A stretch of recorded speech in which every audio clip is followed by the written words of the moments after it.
Are you ready to go from burned out to blissed out?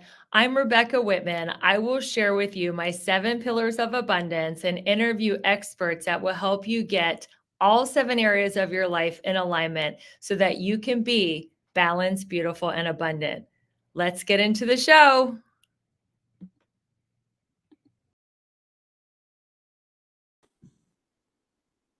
Welcome, everyone, to the Balanced, Beautiful, and Abundant podcast. I am your host, Rebecca Whitman, helping you go from burned out to balanced, beautiful, and abundant.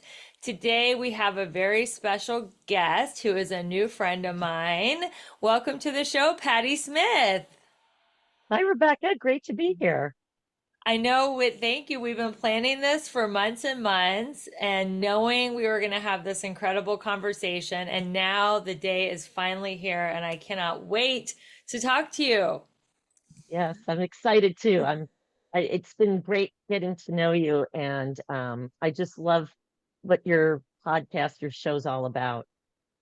Thank you so much. Well, let me tell my audience a little bit about you. So, Patty Smith is a seasoned professional. She has carved her success in several industries, including fashion, publishing, luxury, and healthcare. She has won multiple sales awards.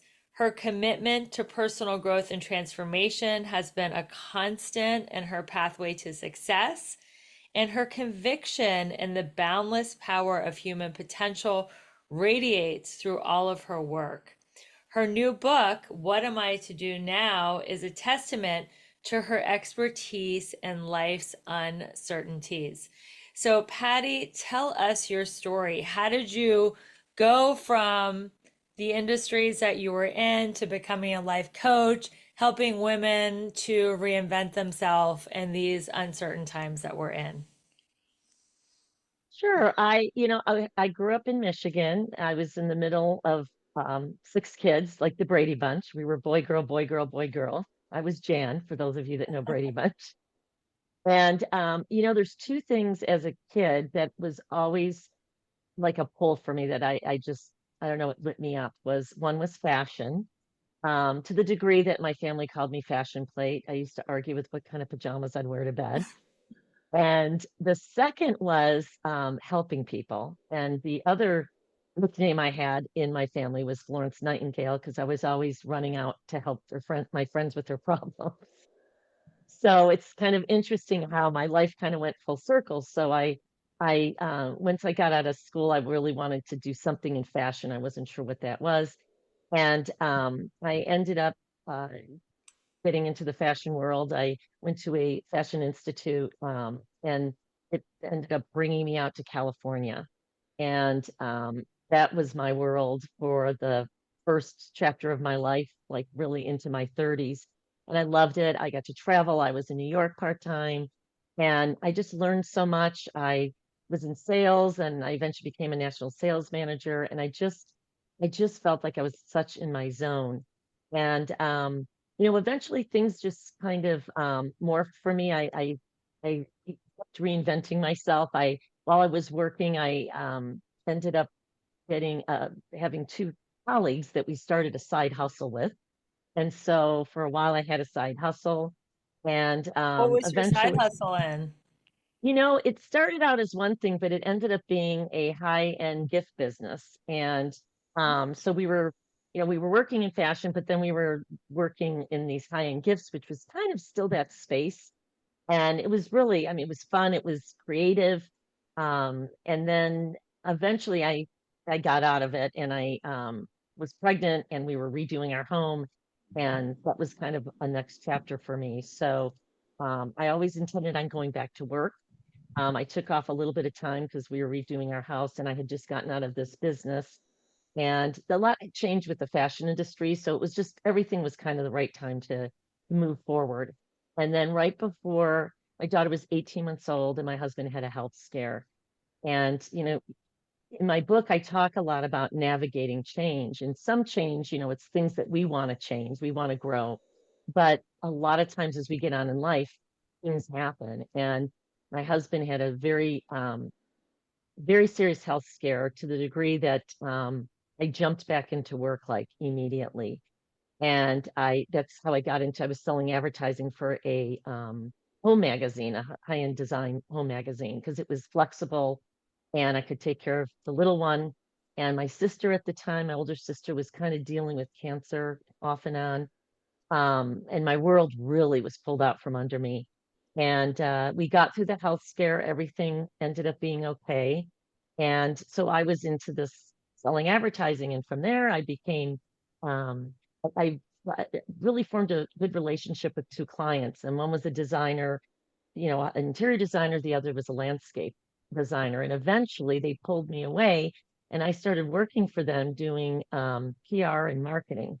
It was really kind of just, I was always curious and I was just always open to things. And so they were like, we would love for you to help us out full time. They kind of created this position for me. And so then I ended up doing that and I worked a lot with the interior designer. She worked with a lot of athletes. So I started traveling a little bit, which I wasn't expecting, but I loved what I did and we worked it out. And then my sister, who had been battling cancer off and on, and she went through a really tough divorce, has two kids. Her cancer ended up becoming terminal. And you want to talk about one day when just everything changes. I'll never forget being at the doctor and hearing her diagnosis that she Hmm. had 8 months if she got chemo in the brain. And so I'm getting so emotional. Okay. Sometimes I It's do, okay to get sometimes I can't. emotional.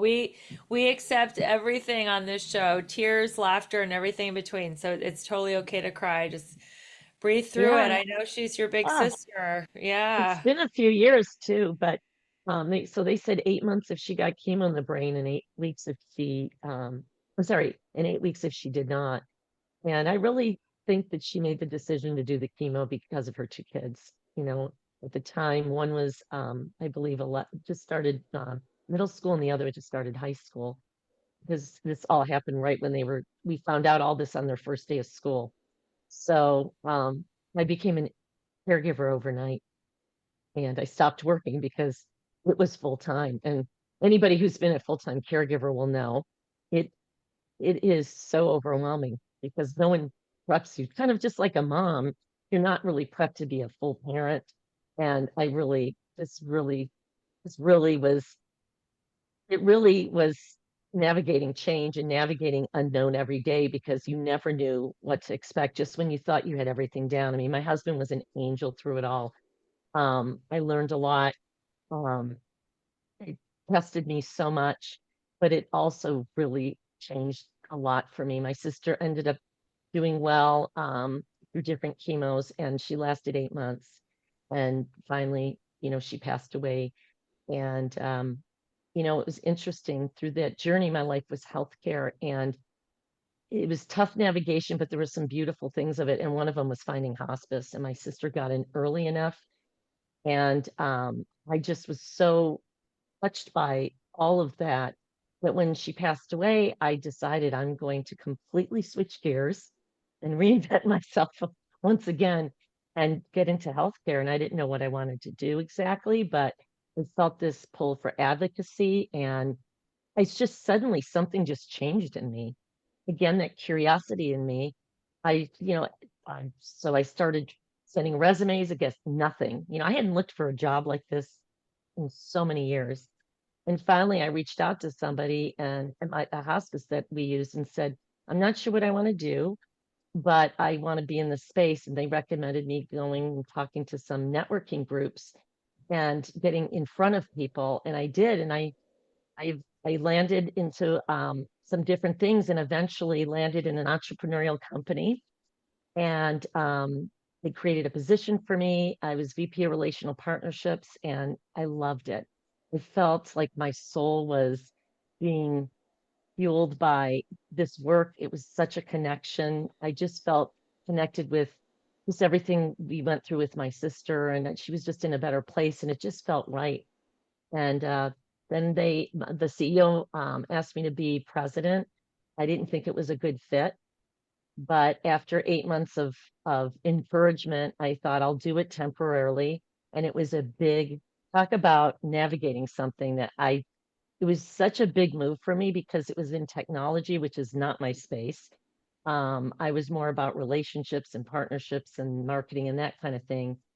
But I was on my green growing edge of so much unknown, but I loved it. What did It you call was it? Your what edge? Your green growing my edge? green growing edge. Well, tell us It's what like that means. Is that a concept from your book? Your green it growing edge? is.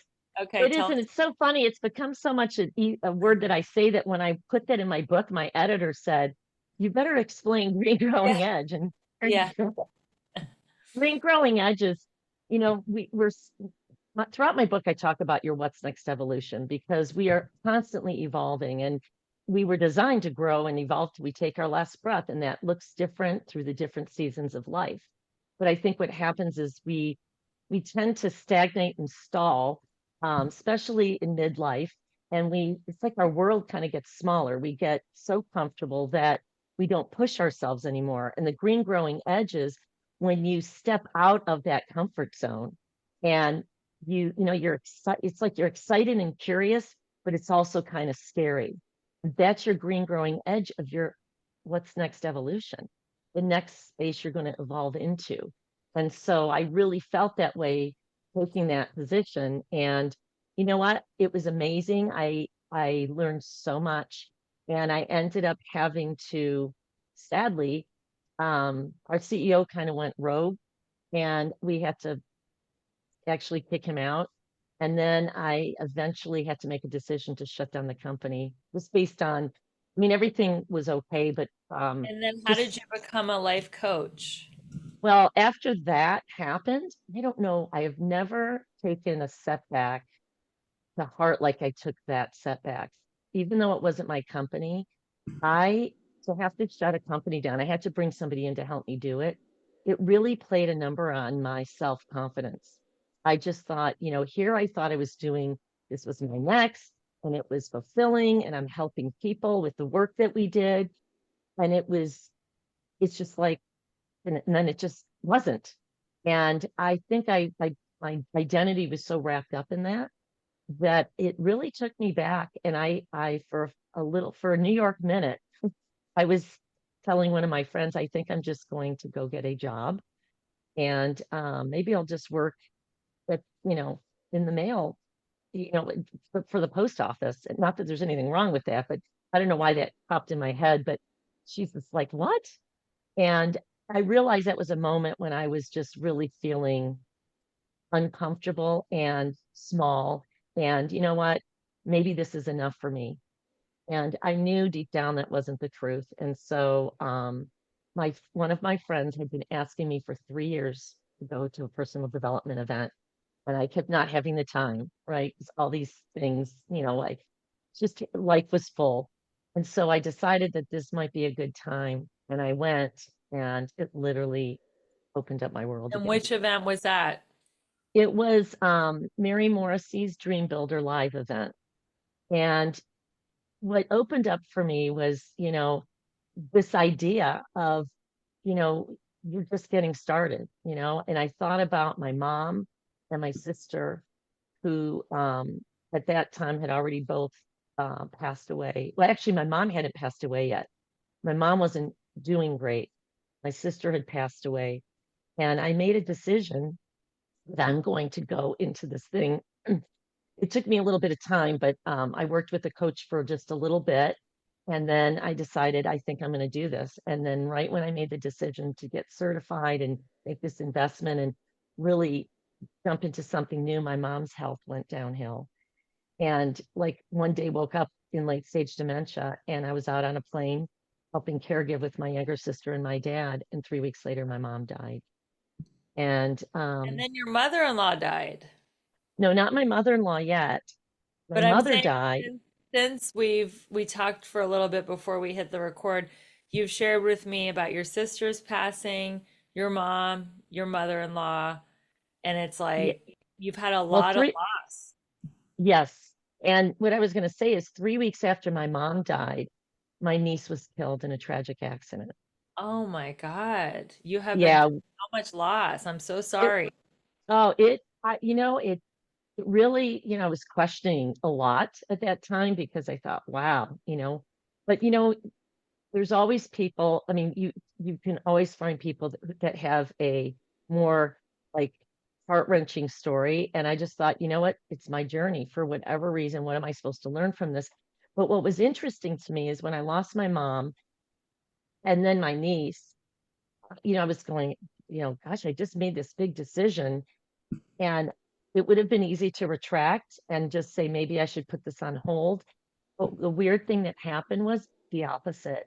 It made me so like such a burning desire to really go for this thing because I was realizing how precious life was.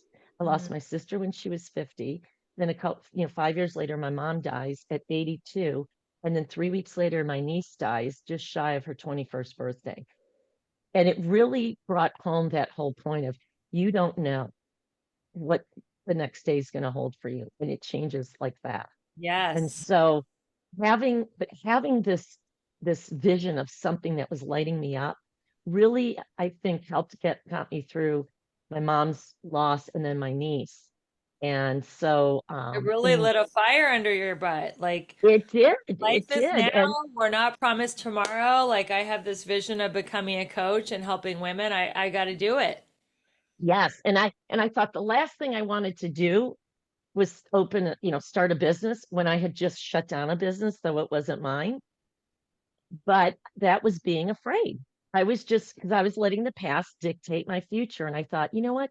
This is the epitome of helping people. This is that other piece of when I was a little girl and I helped my friends, with their problems. I just, I realized this was exactly it. And I just thought of my mom and sister who really were my first mentors. And it just felt right. So it helped me realize the power of having a vision that lights you up and it's your compass. And I feel like we need to continue to do that as we evolve through all the seasons of our lives. And that's how we navigate change in a Beautiful. good way. Beautiful. So you talk a lot about self-leadership. What does self-leadership mean to you? Well, I think about before we can lead others, we need to learn how to lead ourselves. And, think about what it is to be a leader. A leader is somebody who's confident, somebody who's decisive. Um, there's a lot of, and then there's the empathetic side of leadership that we don't always see in leadership. But I feel like what really got me thinking about this is this whole idea of what kind of role model are we being to our kids and to the younger generation. And when I was writing my book, okay, when I decided to become a coach and then I got my certification, I right after that happened, I thought, I think I'm going to write a book. My husband's like, oh my gosh, you just started this business. But I just felt really pulled to do this. And so I was start and stop with this book, writing this book. And then I had gotten to a decent place with it, but I never told my daughter I was writing a book. And at the time she was in high school, what happened was we were going through the pandemic. And when that happened, it stopped a lot. And I felt like if I don't finish this book now, like this is the time to do this. But I didn't tell my daughter I was writing this book. And one day she came in my office and it was a tough time for the kids. I mean, she was in a junior in high school and they lost the last half of the year and their senior year pretty much. And so there were meltdowns and all that. And one day, you're trying to be creative. And one day I'm writing and she comes in and I just was like, Christina, I'm trying to finish this book. Can you just please just give me some peace? And she goes, you're doing what? You're writing a book?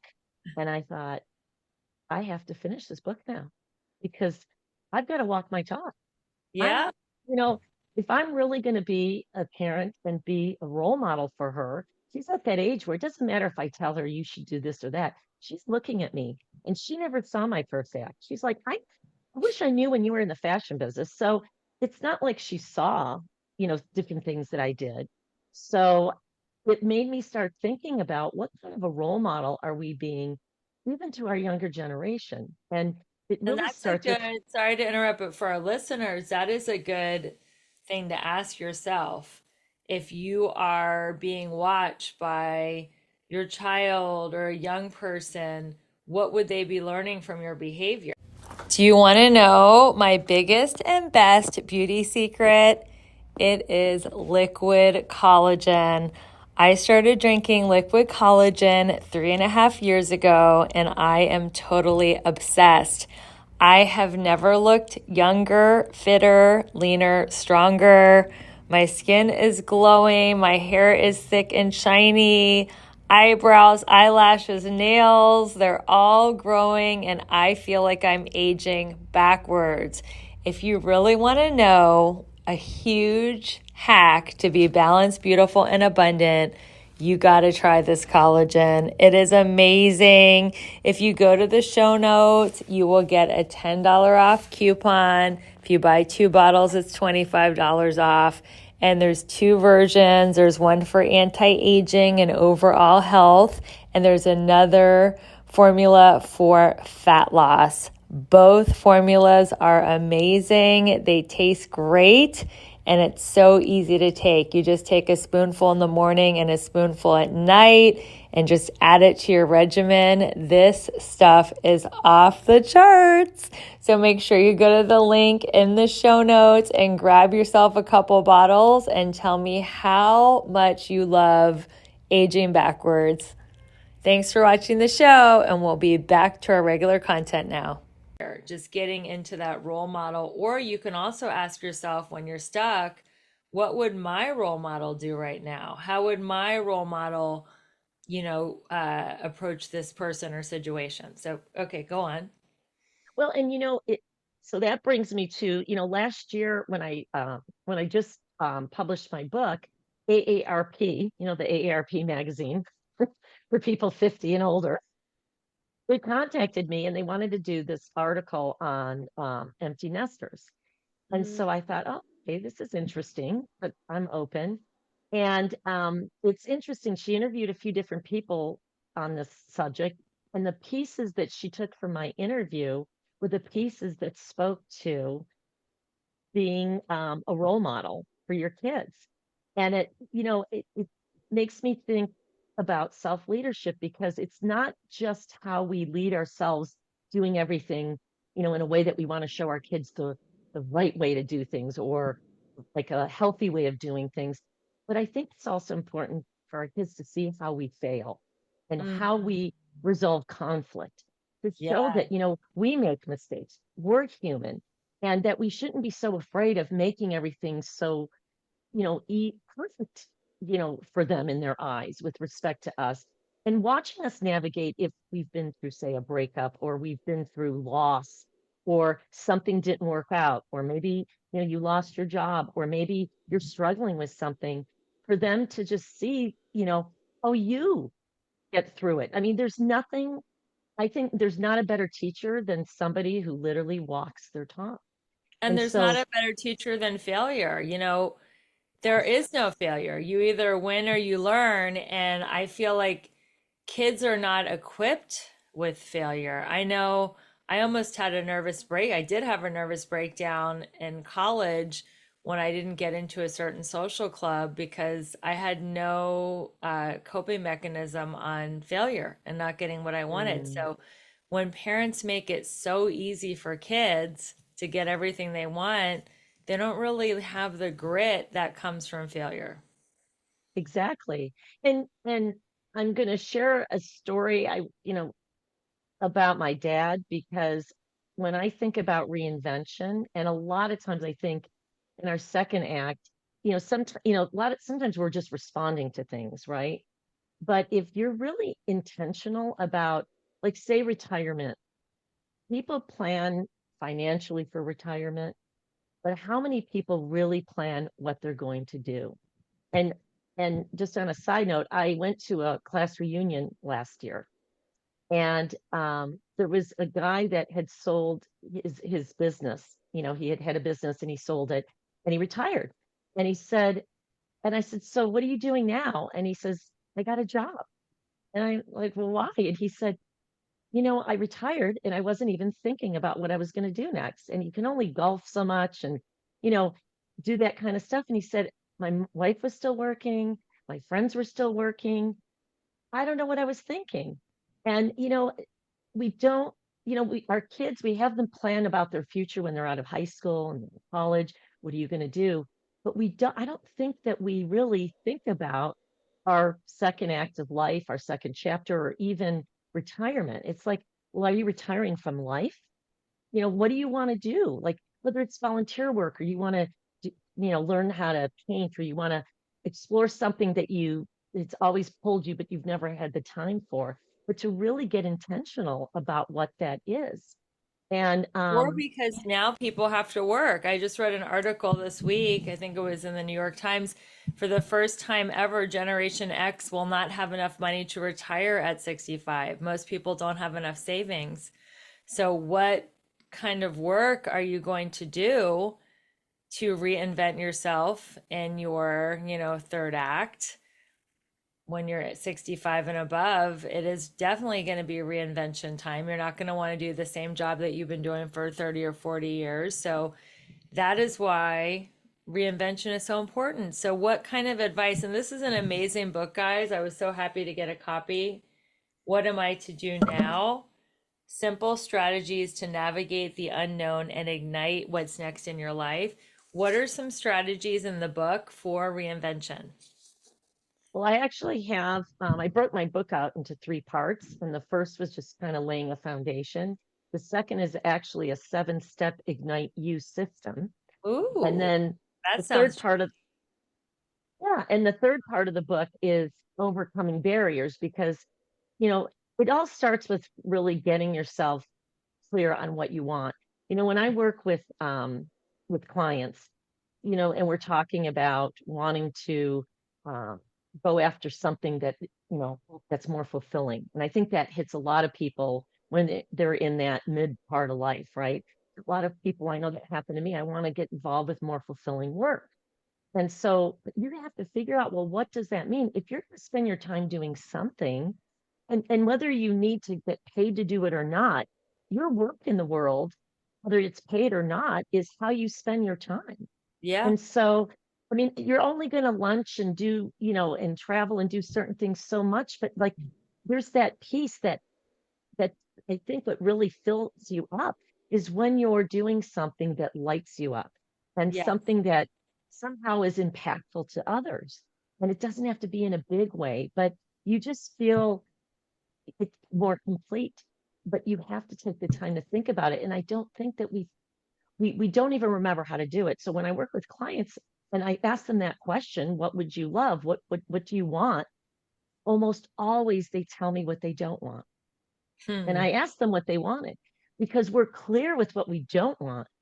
Most people, I think, in midlife and on are not clear. They may say, I want to be happy, I want love in my life, or but what does that mean? And so the Ignite You system really takes you through a process of doing that, of going through each step of, first thinking about what are things that light you up. Forget about what other people think, forget about how silly it might sound, but to just really start writing down things that just make you happy. You don't even have to look at it like work, but just what are things, because the whole point is to get it out of your head and get it on paper and look and see what lights you up and what has meaning, like what's important to you at this point of your life. And so it takes you through, a whole process once you kind of do that, making decisions, because you have to make a decision. You have to take inspired action.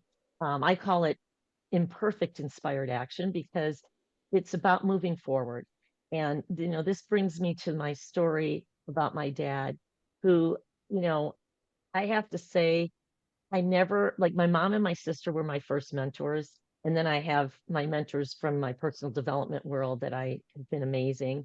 Both Mary Morrissey and Sandra Yancey, from eWomen, just really inspiring people that continue to help me and empower me with moving myself forward. My dad, of all people, has really been such an inspiration. And the reason why I say that is my dad was a little bit more of an introvert. He's a little more shy. My mom was the outgoing social one. And my dad was very disciplined. My dad took care of his family, and worked very hard. But when my mom died, we always thought my dad was going to go first because he had a major heart attack in his 50s. And it's something that he did in his 50s that I don't even think he realizes that we think he's still around. And I'll get to that. But what happened was he got through this major heart attack and he still had a young family at home.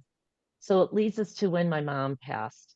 My mom got early dementia, and within 2 years, it one day woke up in late stage dementia. 3 weeks later, she died. My mom and dad had just celebrated their 50th anniversary. My dad, I have never seen him so broken and Mm. so lost. I mean, we were caregiving for 3 weeks with him. And to see my dad just, my younger sister and I have never seen him like that. And then 3 weeks later, my niece dies tragically. So we all are back home for another funeral with a lot of the same family. It's just devastation. My dad said, I haven't even processed your mom. I don't even know what to do with this. So my sister and I thought, he's just not going to make it. He's 87 years old. So my mom died in June. My niece passed away in July. And in the fall, my dad calls me one day and he says, Patty, he said, I made a decision. I can either feel sorry for myself, make excuses, look at these four walls and wait to die, or I can reinvent myself. His words. And he said, I've made the decision to reinvent myself. And I was like, okay, this does not sound like my father. That would Yeah. have been my mom. What is this going to look like? And at 87 years old, it might not look like what it's going to look like to you or me or whoever is listening to this. But for my dad, it was getting outside of his comfort zone.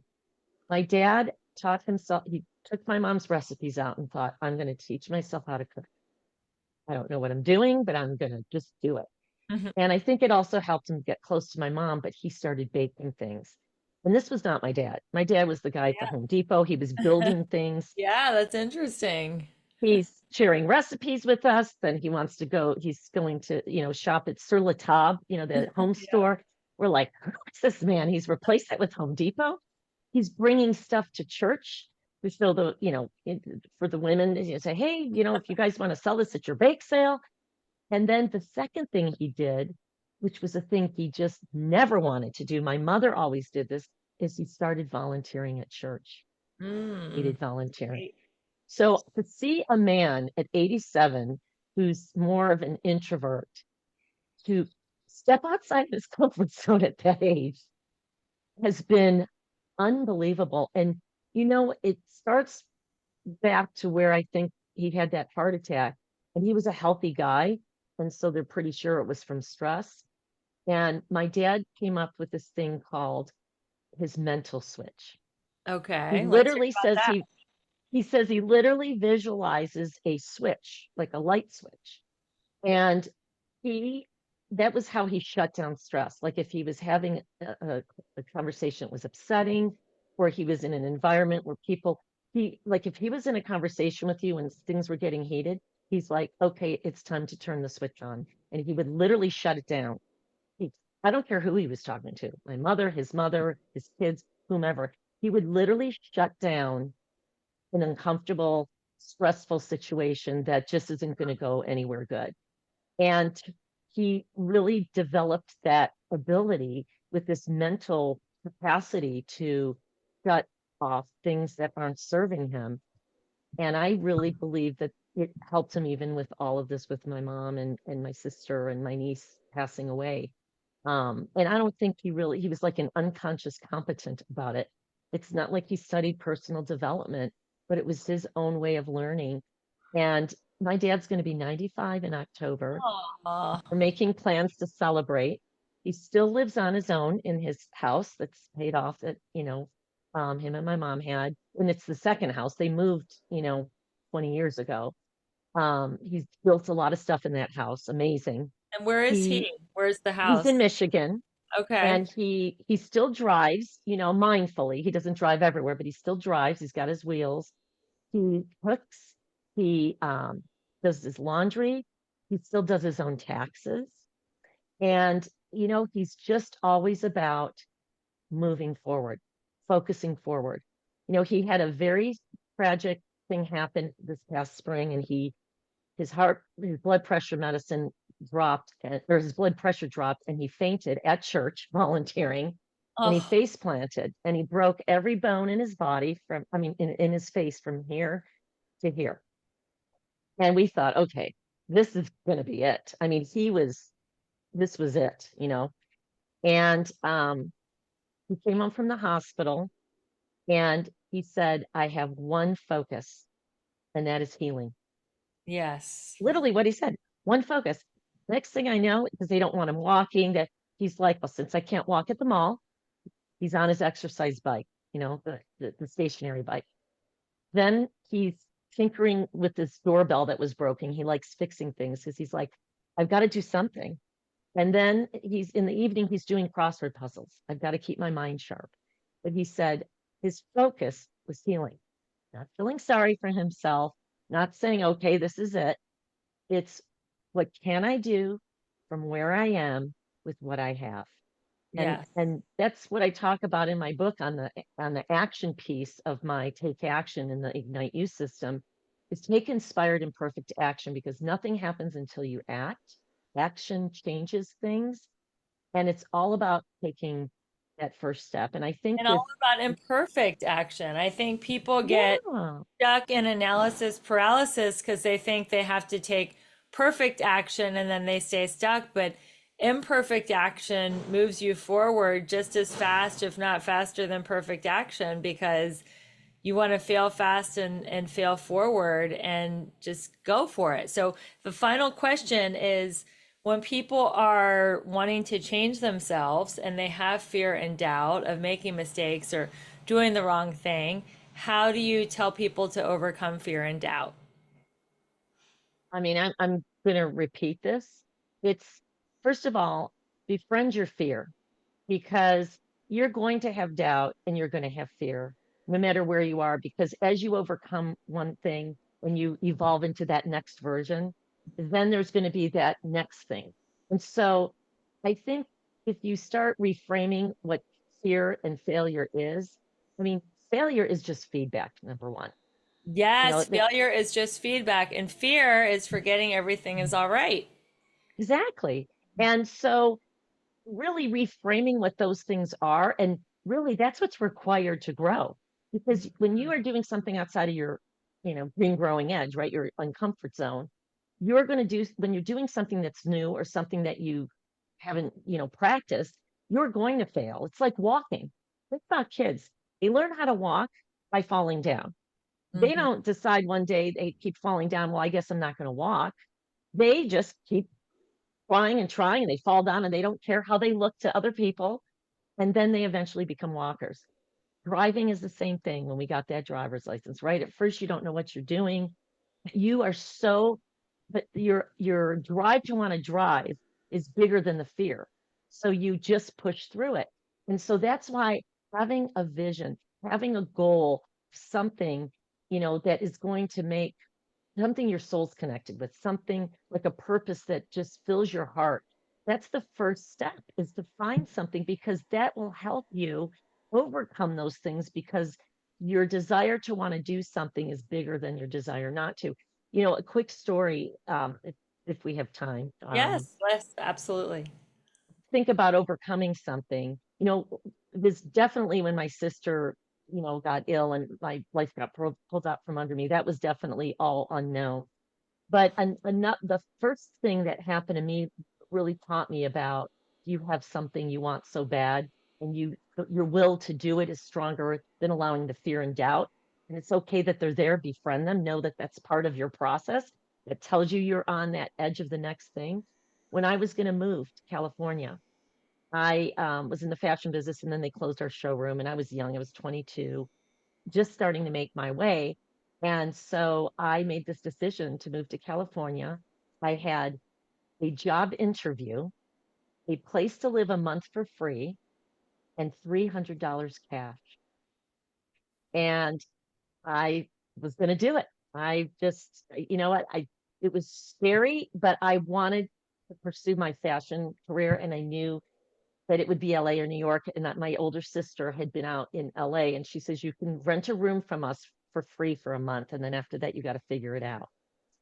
So I went and I decided I'm going to do it. You decide for something you want to do, right? Okay, this is scary, but I'm going to do it. And the minute you decide, that's when those paradigms show up. What happened to me? I was planning on moving. They threw a going away party for me. And the night before I was moving, my car was in front of our house, and somebody in the evening came and hit my car, smashed my car. So I couldn't leave. So I had to delay my trip for a week to get my car fixed. So that's okay. That's took me up a bit, but I'm like, no problem. So then the day I'm leaving, my car's packed to the hilt because I literally just took clothes and a few things. And a friend was driving out with me. And we literally took off from my house, got down the street, turned down the main road, and my car overheated. Oh my gosh. And we were able to make it to this stop. And my friend goes, "Don't you think this is trying to tell you something?" And for a brief moment, I thought, maybe this is telling me not to go. I mean, this is like kind of a big thing, two things that have happened. But you know what? My desire to really want to go for this fashion career and really try to see what happens in LA was bigger than the fear, the doubts, the people saying, "Hey, is this a sign?" And I went out there, and the first year was tough in the sense that I didn't make a lot, but I loved everything about it. My car broke down a couple times, but somehow I just got through it. And here I am. I moved out here, in 1986.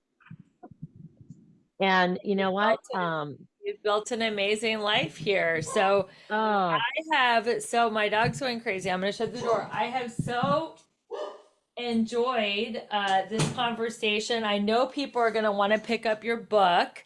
Where can they find you? Where can they get this awesome book? What am I to do now? they can get my book on Amazon or on my website. And if they do go to my website, I have a free gift. Ooh, And I like free gifts. What is it? it's actually in my book, and it's called My Awesomeness Creed. But it's on, like, you can print it out, and it's like got a pretty border. And what my awesomeness creed is I believe in the power of human potential. We all have potential for so much. And you first have to believe in yourself. And I feel like I use the word awesome a lot. And I really think that potential in you, I call it your awesomeness. We all have this amazing awesomeness. And so I took the word awesomeness and I broke it down into a kind of a mantra to help you. Like every day we get up and we get dressed in the morning, right? And when you dress up, you feel a certain way. And I feel like, why not also dress up inside and put that awesomeness creed on? And it's really like an affirmation to help you feel empowered when you walk out the door. And so download that and you can print it out and put it in your office or put it on your mirror. And I help, I would love to know that I can help you in that way to just put your awesomeness on every day. I love that we get dressed every day on the outside. Let's get our insides prepared and dressed for the day with affirmations and the awesomeness creed. I want to print it out. Where is it? Where is it in the book? Or It's I'll get it from your website. Well, well, you I'll could, get it. if you put it on if you get it from the website, you download it, then it's in a nice, it's I'm got a gonna do pretty it. border around it. In fact, I've got mine right What is here. your website? Here it's framed. Oh, that's I mean, you beautiful. probably can't see it, but it's something that's, I wanted to make it pretty so you can look at it every day. And it's my website is Patty with an I, P-A-T-T-I, PattySmithCoaching.com. Awesome. Well, thank you so much, Patty, for being my friend and my guest on the Balanced, Beautiful, and Abundant show. And thank you, listeners. Don't forget to rate, review, subscribe, share this with a friend. This is a grassroots movement. We are totally excited to spread the word around the world that you don't have to live life burned out or drained or even overwhelmed. You can be balanced, beautiful, and abundant. I'm your host, Rebecca Whitman. We'll see you next time with another wonderful guest. And until we meet again, keep your vibe high and magnetize. Bye, everyone. Bye-bye. Wow, what an amazing show. I got so much value out of that, and I hope you did too. I would love to help you get unstuck. Which of the 7 key areas of life do you feel blocked in? Maybe you are stuck in your love life and can't manifest your soulmate. Maybe you just can't lose that last 10 pounds. Maybe you are burned out and want to get out of your job and create a 6-figure side hustle. I have great news for you. I am offering 3 complimentary breakthrough calls this week for the women and the men that are ready to get unstuck. This is a free 45-minute coaching call that I am offering to my listeners.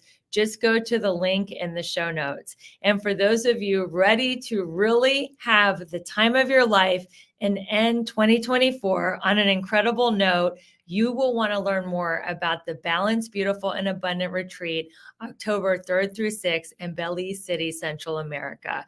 Not only will you learn how to get all 7 areas of your life to a level 10 to end the year with momentum, but you will enjoy pampering in a luxury spa with healthy food, yoga, and sound bath. We will be having an incredible time on the beach, in the pool, walking around the beautiful city. It's in a private island, and it's just something that will be the best decision you ever made. I can't wait to spend a weekend with you in Belize City, Central America, on a private island. So if you're looking for more information on the Balanced, Beautiful, and Abundant Retreat, make sure you go to my link in the show notes. And for everybody else, thank you so much for supporting the show. We love our listeners. Your reviews, your subscription, sharing this podcast with your friends and family is really getting the word out there that you do not have to go through life burned out. You can be balanced, beautiful, and abundant. Make sure you tune in next week, and we'll see you soon. Bye.